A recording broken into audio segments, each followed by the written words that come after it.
Good morning guys! Teacher A here and welcome to Gurong Pinoy sa Amerika. So for today, nandito tayo sa ating last leg ng ating operations on integers wherein ang i-discuss natin ay multiplication and division of integers. So pagsasabayin na natin yung dalawang last operations kasi pareho ng rules yung dalawang operations na yon. So paano ba yon? Simulan na natin. Okay, so meron ulit tayo ritong apat na examples. So, simulan na natin yung rules in multiplying and dividing integers. Meron lang tayong dalawang rules. First, kapag nag-multiply or nagdi-divide tayo ng same sign.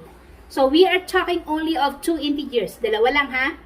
Kapag parehong positive or parehong negative, ang gagawin ay, first step, i-multiply or i-divide yung numbers. Second step, lagyan siya ng positive sign. Okay? Ulitin natin. Kapag same sign, i-multiply or i-divide, depende kung ano yung given. And then, lalagyan natin yung sagot ng positive sign. Automatic yon. Positive ang sagot kapag pareho ng sign. Now, kapag naman magkaiba, paano gagawin? So, first step, i-multiply or i-divide yung numbers. Depende kung anong given na operation. And then, second step, lagyan ng negative sign.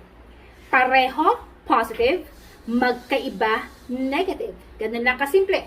So, 5 times 4, first step, i-multiply yung mga numbers. 5 times 4 ay 20. Pareho ng sign, parehong positive. Therefore, ang sagot natin ay positive 20. Pwede na natin siyang maglagyan ng positive sign. Okay? Next, example number 2. Negative 5 times negative 4.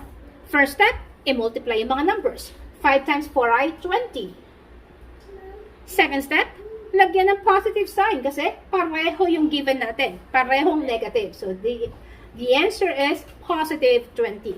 Again, pwedeng lagyan, pwedeng hindi. Pareho lang sila. Okay? Next, paano kung magkaiba? Negative 30 divided by positive 6. So, magkaibang sign. Isang negative, isang positive.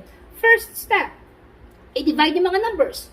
30 divided by 6 ay 5. Second step, lagyan ng negative sign. Kasi magkaiba yung given. Okay? Magkaiba yung sign ng given. Same doon sa ating last example. 30 divided by negative 6. Isang positive, isang negative. I-divide yung mga numbers, not multiply, sorry. So, 30 divided by 6 ay 5. Magkaiba, lagyan ng negative. Ganun lang kasimple ang multiplying and dividing integers. So, kung natuto kayo sa ating lesson, kindly give me a like para i-share to ni YouTube sa iba. And that's it. See you on my next video. Paalam!